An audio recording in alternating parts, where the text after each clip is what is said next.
Hello, everyone. I am Blastback, I am Nightmare. and this is the weekly Touge recap. Now, we haven't a lot to cover this week, but without further ado, let's dive right into it. So, recently there was a battle between Benvidi of Kamikaze and Project B.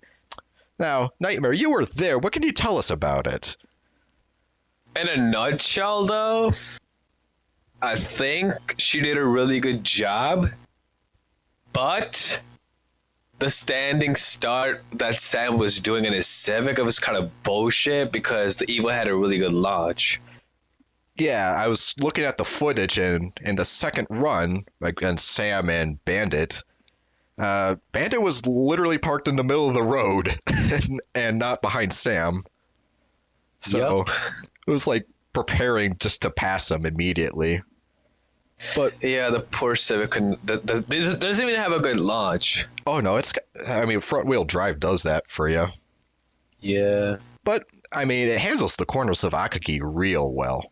Real well. It was able to Yeah. keep up with Bandit like perfectly fine. Yep. But we had, when I was there, I think I see some crashes. Sam tried to bump into him. We had some spin outs. Oh yeah, And no, it was a shit storm. Yeah, it was basically that in a nutshell. There was tap and passing all over the place. Yeah, it has magnet guardrails too, Valerie. Oh yeah, and it's almost as bad as the Corsa Club Akina. Oh yeah. Oh man, those things just glue you in place. But the first run of the battle was between Cod and Bandit, and Bandit actually lost both of the runs in that one. Cod was able to outrun her and was able to pass her, so that was actually interesting. I think wasn't that an A86? No, Cod was in the R32. What you're Okay. thinking of was Naderi. Dude, he's pretty good. Yeah, no, props to Naderi with the 862. That shit actually looked pretty damn cool. Yeah, dude, he can do anything with that car. However, he did end up losing to Bandit in that one. That's fine. Yeah, you win some, you lose some. Yeah. Then there was Bubbo, which I was looking at the footage and I couldn't figure out what was the deciding factor. If it was just a draw, if Bubbo had to go. I don't know who won that one. It was Lancer versus Lancer. Yeah, I would say a tie. I don't know. I almost want to say it was he had to pull out and Sam took his place. That's what I want to say. And then there was Sam versus Bandit, which we covered earlier with the whole shindig. Yeah. But yeah, it was quite a shit fest between the lag and the shitty rules decided on, and the cars. Okay. If you're gonna race, I recommend having a live stream and don't have specters on the race with shaders on. That's a big lag. If you do that, you're gonna have massive lag spikes. That, and you gotta make sure your ISP can handle the broadband. Yeah. Although, I suppose another thing is if you're gonna, the rules that you decide on, you have to be really precise with.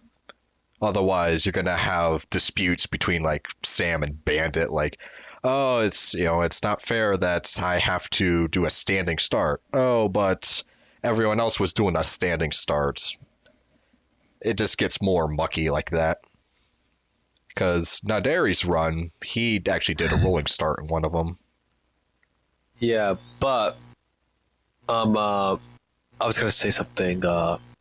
So I was actually spectating the race because the stream lag and the race was it was a 20-30 second lag. Oh yeah, it was awful, man. It was awful. Yeah. But yeah, because the internet was pretty whack. But I was spectating it, and and then Sam was like, "Ooh, rolling start, rolling start, rolling start. No, no, no, no. We should have standstill, standstill." I was like, "What?" And then it got pretty bullshit. Then people they started arguing, and then Shy leaves, and then I left because I just started yawning because there was like nothing to see. Yeah, yeah. So, if you're gonna do a battle, the lesson of all this would probably be if you're gonna do a battle, either do side by side standing starts with a countdown, or do a rolling start cat and mouse. I think that would probably be the main takeaway. Yeah, if you're creating a team or if you're like a new team that wants to know how to actually do battles, I don't recommend watching Project B's battles. It's Yeah. every It's single bad. one I've watched. It's been a complete shit fest. I mean, the Override versus Project B was the same exact thing. Always arguing like little bitches, honestly. But I think we've beaten the horse dead enough with this one. So I guess we can go Yeah. on to team changes. Yep. Or is there anything else you want to add? I mean, nothing really else to add. All right. So for this week's lineup of teams, Valkyrie left HSF and decided to join some other team, but seeing as it's not recognized on TU, won't be going into that. Alliance, which a team I never even heard of. It was before my time. Have you even heard of Alliance? Nope. Yeah, no. Apparently they've been around for a while, but I just never heard of them. But they got Sam, and Sam had left Midnight Club to join them. What Sam are you talking about? Not Crampopulos Sam, the just normal plain Jane Sam. Oh, okay. Yeah, Jesus, there's Project B Sam, you got Crampopulos Sam, and now you got Alliance Sam. Like, guys, can you at least put a number after your name? Yeah, have like Sam number 1, Sam number 2, and Sam number 3, so it's easier for us. Oh my god, that reminds me of like in HSF when everyone would change their name to fucking Dabby. That shit was cancer. I didn't know who the hell who was what. Hey, Dabby. You tag like all the Dabbies. No, there were like 7 Dabbies there, and I walk in and I'm like, what the hell is this? But That's funny.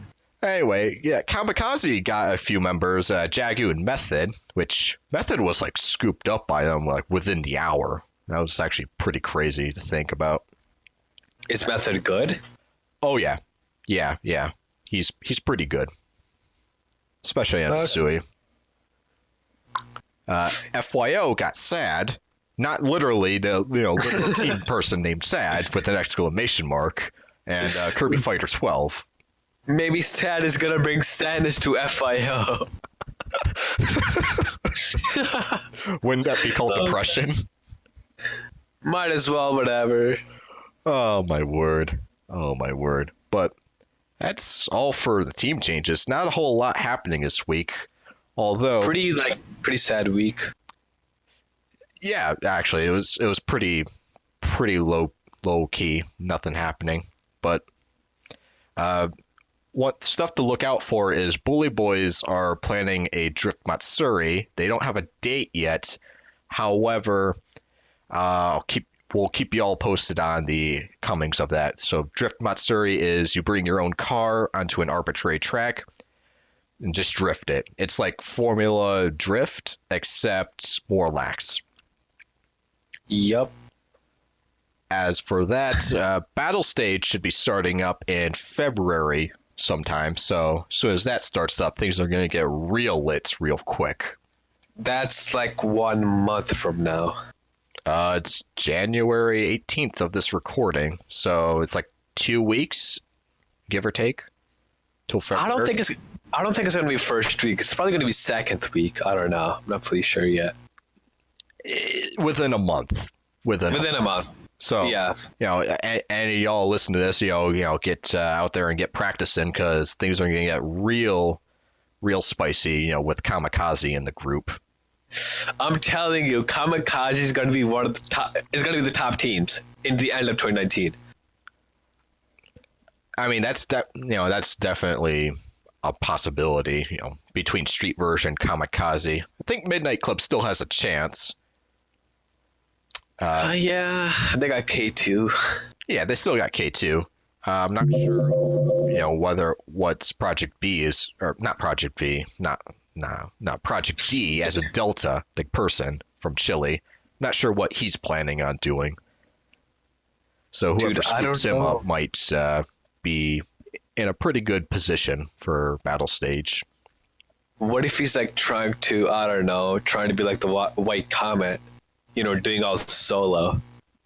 Then I would say that is badass, and let's help him out. Dude, low key, I'll let you do that. Like, yo. Like, shit, man. I ain't even mad that you beating me, son. I think I kind of like it because he's alone. No one has like superpowers now. Yeah. I remember him saying how on like battle stage on Futatabi, he was like doing like a drift battle with Tiki just to prevent him from passing. Oh yeah. Yeah, I didn't think the guy would actually drift. But yeah, that's about everything that's happened this week. So yeah, there was actually Detroit Auto Show. Have you seen the live streams of it? I did. They revealed the new Supra. They also revealed the new Mustang GT, right? GT500. GT500. What do you think about the Supra? As a sports car itself, I think it'll do just fine. With all the Beamer parts in it, I'm a little skeptical. However, I'm optimistic. Yep, so they unveiled GT500, which has around more than 700 horsepower. Pretty good car, because the last GT500 was a pretty good car also. I think the top speed of that car, of course, is going to be over 200 miles per hour. The Supra, it's pretty unknown right now. Their conference was really cringy as well with Fernando Alonso, poor guy. And the other car that no one really talked about was the Subaru WRX STI S209. Yeah. Saw some footage of that. I'm like, wow.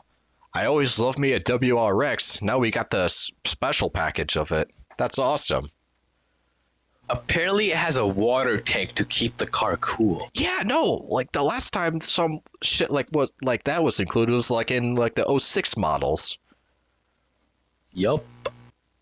So I was like, wow. That I never thought they would ever bring that back. People, I've seen the comments of that video, the Subaru poster. They're like, oh, we need more power. But keep in mind, all the Japanese cars that come were always underpowered. Remember the R34? Remember the Evos? They were all underpowered, but you can actually tune them really good.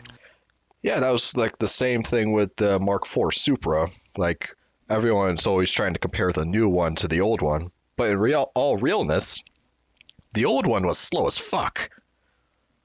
Like, it weighed a lot, and it didn't make that much horsepower. The aftermarket saved the car, low-key. Oh, yeah, no. When you can add in, like, 400 horsepower just by switching a turbo.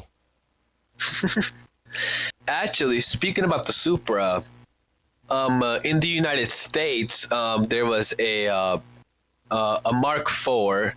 It had, like, 20,000 miles, and it was a Toyota Supra. It was red, and then someone bought it for $150K, which is, I don't know, good for the guy who was selling it.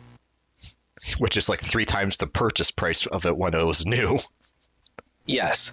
But, moving on though, the guy bought the car, right? Right. Goes to the dealership, and then sells it for, and is trying to sell the car for $500,000, $500,000. Why don't you just trade it for someone's private island? Dude, I don't know. I don't think anyone's gonna buy that car. You must be stupid because you can buy one from Japan for 60K. Yes, but is it left-hand drive? I mean, come on, JDM is JDM. Right-hand drive JDM. Come on, keep it real. But I think we've ranted on long enough. This has been the weekly Touge recap. I've been Mr. Potato Man. And I'm Nightmare. And we're signing off. Yeah.